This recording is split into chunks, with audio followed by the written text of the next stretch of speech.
Sentiment is running high for Thesis Gold this week, following the release of a positive pre-feasibility study for their flagship Lawyers Ranch project in the Two Doggone mining district of BC.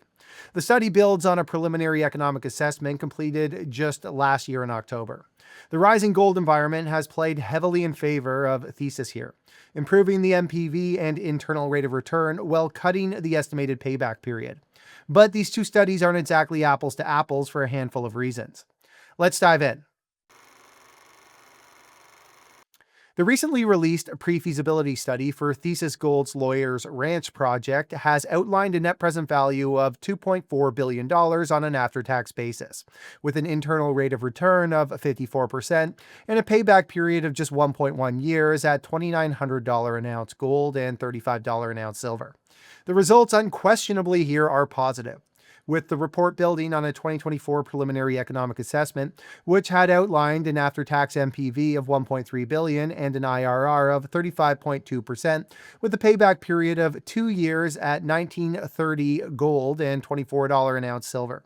Without question, the rising price environment has helped boost those results.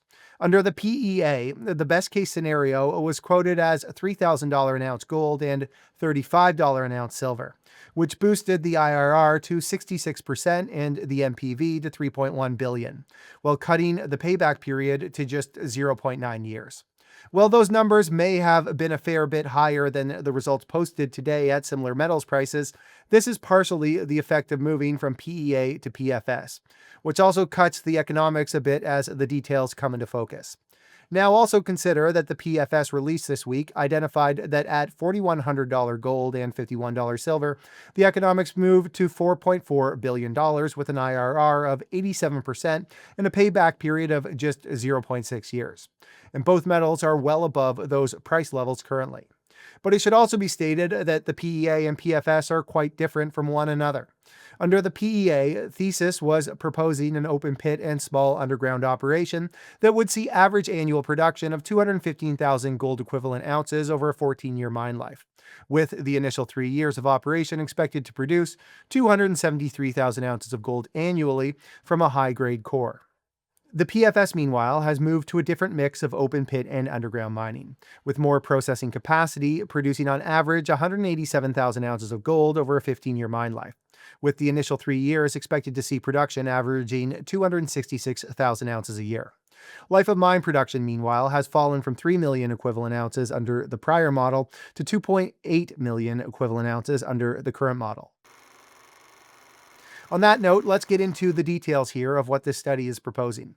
Thesis Gold here is proposing an operation that would amount to 13,700 tons per day, which is a 9% increase over the 12,600 tons per day operation previously proposed under the PEA. The current mine plan calls for a series of open pits to be mined between the Lawyers and Ranch deposits, alongside 2 underground mines. On the open pit side of things, 4 pits are to be mined at the Lawyers area, along with 8 small pits at the Ranch area, with the strip ratio expected to average 4.6 to 1 on a consolidated basis. Current sequencing of material prioritizes high-grade material, with lower-grade ore to be stockpiled to optimize feed grades down the road. Select pits will also be mined as a means of developing access for underground operations, enabling higher-grade underground mill feed to be delivered. Open pit operations are expected to run for the full 15-year life of mine, with the operation expected to average 78,000 tons per day of material movement. Collectively, 96.8% of the mill feed is expected to be sourced from open pit mining, with 93.5% of material coming from the Lawyers pits, which will be owner-operated, and 3.3% from the Ranch area, which will be contracted out. Underground operations, meanwhile, will provide just 3.2% of the ore to be processed at the mill, versus 10% under the PEA, with the effort to target higher-grade zones at the Lawyers area via long-hole stoping methods. Production is expected to average 1,640 tons per day, with the material to come from the Dukes Ridge and Cliff Creek deposits. Underground operations overall are expected to run from years 1 through 7 on site. As for processing, there's nothing out of the ordinary stated to occur here. The standard mix of crushing, grinding, flotation, leaching, and a Merrill-Crowe recovery circuit are to be instituted here, with final products to be a mix of flotation concentrate and gold-silver doré bullion. One thing of note, however, is that when processing ranch ore as a blend, the high-grade concentrate produced is expected to be saleable. But when the mill feed moves to ore just from the lawyer's area, the flow sheet has what Thesis has called an option to leach the concentrate on site to produce additional doré from the concentrate rather than sell the flotation concentrate. Which kind of brings into question some of the economics of this project, if we're being honest. Head grades to the mill are expected to average 0.97 grams per ton gold and 28.1 grams per ton silver over the life of the mine, for a combined gold equivalent grade of 1.31 grams per ton. Recoveries, meanwhile, are slated to average 92.8% for gold and 81.6% for silver, with total payable gold amounting to 2.2 million ounces and payable silver totaling 52.9 million ounces over the life of mine. Average annual production, meanwhile, is slated to average 145,000 ounces of gold and 3.5 million ounces of silver to reach that combined figure of 187,000 ounces of gold equivalent annually. As for costing, initial capital here is a bit higher than was expected under the PEA, which isn't exactly surprising. Thesis has outlined an initial capital cost of $736 million as compared to $598 million under the PEA. Increases here are said to reflect the impact of inflation, a 9% increase in the plant throughput, further definition of certain facilities, and the mining of the ranch area being accelerated to year one of operations. The biggest expenditures here are the process plant at $246 million, on-site infrastructure at $103, open pit mining at $79 million, and contingencies of $99 million. But the real doozy is sustaining capital, which has exploded to $789 million plus closure costs of $72 million, as compared to $547 million under the PEA. The biggest expense here is tailings management at $293 million, followed by underground mining at $227 million. Total capital required, including salvage credits of $56 million, now comes in at $1.5 billion, versus the prior $1.2 billion estimate. On a per-ounce basis, all-in sustaining costs are expected to average $1,185 an ounce over the life of mine, as compared to $1,013 an ounce under the PEA. So, what are the next steps here? With the PFS now completed, Thesis has said they are moving to the feasibility study stage, data for which begun being collected in 2025, with 2,800 meters of drilling focused on collecting geotechnical data.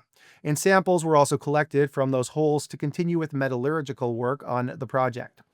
Permitting, however, appears to be a bit behind for a project of this level, at least compared to some peers, with Thesis slated to just begin the environmental assessment project this month, with the scheduled submittal of an initial project description to both the British Columbia Environmental Assessment Office and Canada's Impact Assessment Agency.